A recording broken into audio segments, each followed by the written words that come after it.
Live reports. Idol Dennis, good morning and please come in.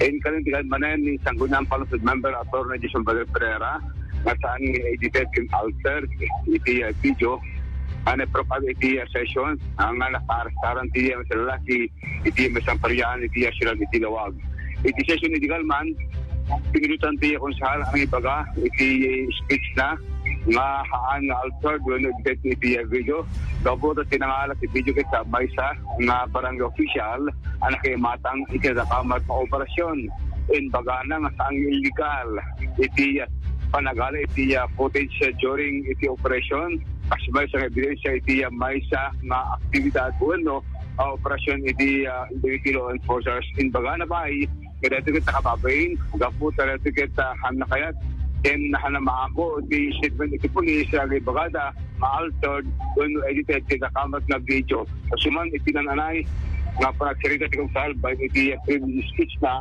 sa kanyang palusod iti laing nga kalman.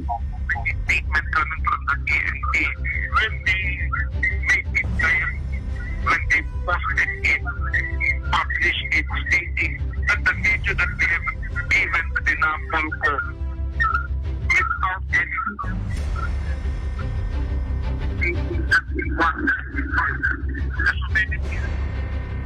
again the very uninformed statement that what they submitted was edited. Data Idol Lawrence, dispensaran ta nagawan ti kuryente ni di barangay Ayaw Toyo. mo, inik!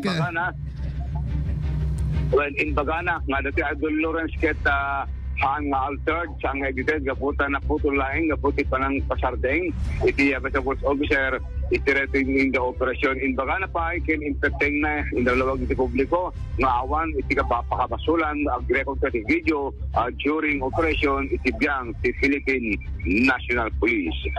Idol Dennis Alipio, Tatak, ISN.